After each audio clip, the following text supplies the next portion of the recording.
नमस्कार, मैं खुशी और आप देख रहे हैं आरपीएस समाचार। आइए रुक करते हैं आज की बड़ी खबर की ओर।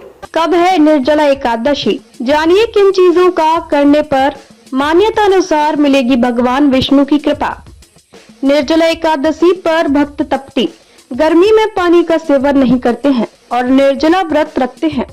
ऐसे में इस व्रत की विशेष धार्मिक मान्यता होती है।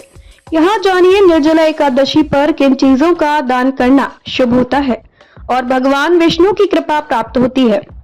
भगवान विष्णु को समर्पित व्रतों में से एक है एकादशी का व्रत। साल भर में 24 एकादशी मनाई जाती हैं, जिनमें हर एक एकादशी का अपना अलग महत्व होता है और इससे जुड़ी हुई मान्यताएं भी अलग अलग हैं। इन्हीं में से एक है निर्जला एकादशी, जिसका व्रत हर साल ज्येष्ठ माह के शुक्ल पक्ष की एकादशी तिथि पर रखा जाता है। इस एकादशी को निर्जला इसलिए कहा जाता है क्योंकि इसमें पानी पीना वर्जित होता है। ज्येष्ठ माह की तपती गर्मी में पानी पिए बिना रहना मुश्किल होता है, इसलिए इसे सबसे कठिन व्रतों में गिना जाता है। और ये भी एक वजह है कि निर्जला एकादशी का व्रत अत्यधिक महत्व रखता है। ऐसे में यहाँ जानिए जून महीने में किस दिन निर्जला एकादशी का व्रत रखा जाएगा और इस व्रत के दिन किन चीजों का दान करना बेहद शुभ होता है। पंचांग के अनुसार ज्येष्ठ माह की शुक्ल पक्ष की एकादशी तिथि 6 जून की सुबह 2:15 पर शुरू हो रही है और इस तिथि का समापन 7 जून सुबह 4:47 पर हो जाएगा। दोनों ही दिन उदया तिथि रहने से निर्जला एकादशी 24 घंटे तक रहने वाली है, लेकिन व्रत पारण का समय दोपहर पड़ने के चलते एकादशी का व्रत 32 घंटे और 21 मिनट का होगा। निर्जला एकादशी का व्रत 6 जून शुक्रवार को रखा जाएगा।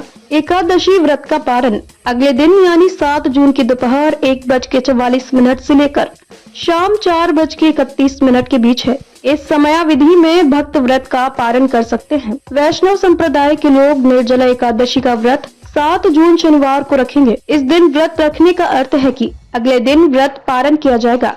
7 जून को व्रत रखने वालों के लिए व्रत पारण का शुभ मुहूर्त 8 जून सुबह 5:23 से 7:17 पर होगा।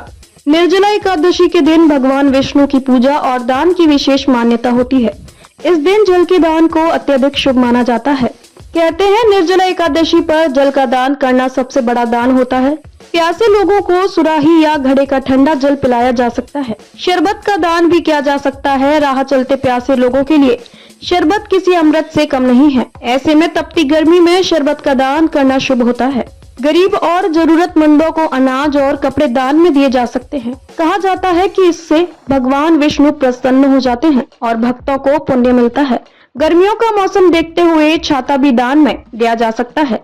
जिन लोगों को जरूरत हो उन्हें पंखा भी दे सकते हैं। खबरों में अब तक के लिए बस इतना ही। फिर होगी आपसे मुलाकात ऐसी ही एक और बड़ी खबर के साथ। तब तक के लिए नमस्कार और देखते रहिए आरपीएस समाचार। ऐसे ही लेटेस्ट अपडेट्स के लिए हमारे चैनल आरपीएस समाचार को सब्सक्राइब करें और तुरंत नोटिफिकेशन पाने के लिए बेल आइकन प्रेस करना ना भूलें। अगर आपको हमारी खबर पसंद आई हो तो इसे ज्यादा से ज्यादा लोगों तक जरूर पहुंचाएं।